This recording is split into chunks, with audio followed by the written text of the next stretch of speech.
you think you're singing about your life, and then you realise that everyone's going through stuff. And you think you're singing about someone else's life, and you realise, oh, I've felt that too. A lot of times. A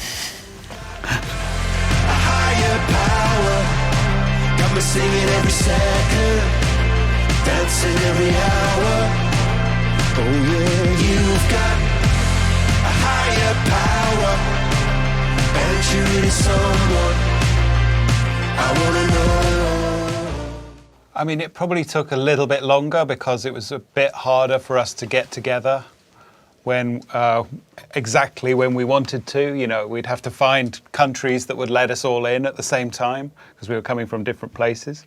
But that allowed for more preparation time too. Exactly. So, I mean, I don't know. I mean, it happened in kind of a similar way to the album before it, in some ways, didn't it? Yeah. It's become like making a film where we sort of go away and learn the script and then we get together to really record rather than noodle around. It's very focused when we're together.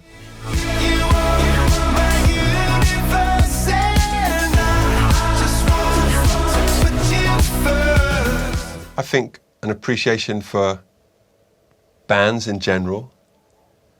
Like, they're obviously quite a lot younger, and so we sort of see how, God, it's hard to keep a band together, and it makes us feel very grateful, I think. But really, it's just been super fun to work with them, and we have nothing but love and respect for them and the way they operate, and they're very sweet men, you know. Makes us march around it. Tick tock, tick tock, tick tock.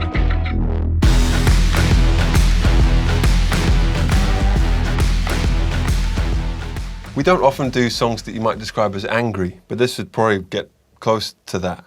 It's still quite polite though, but but with a bit of feeling underneath of like, hey, this situation isn't ideal. That's our protest song. Hey, can we just talk about this? Well, the first bit of that song arrived about 12 years ago, the verse melody. And the line, there's a man who swears he's God. But I didn't quite know where to go with that. And then I was watching Beyonce about 6 years ago, and there was a little interlude in her show, and I was like, oh, that sounds like it would fit with this other thing. So I asked permission from her and her musical director, Derek, and they gave us that. And then we sampled a bit of Sam Sparro's Black and Gold. So it was made from all these like disjointed pieces, and then we started doing all the Coldplay stuff. So it's been like a while in the making. And I think it was, the confidence to do it was sort of after everything last year with all the Black Lives Matter marches and gay pride marches, and just like people saying how important freedom is, and everyone should be allowed to be themselves. That's where it came from. Galileo and those pining for the moon. No, it's a slow burn to pioneer and helix. Oh, my mama. Yeah, it's prop. It's, I didn't want to say it. Yeah, I was.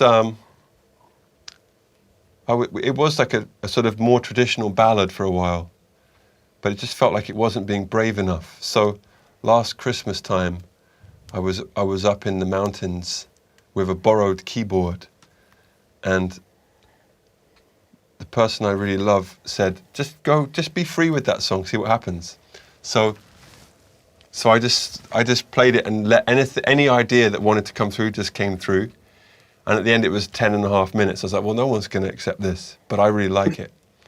And then I sent it to Will as a piano demo, thinking he'd say, no, this is awful.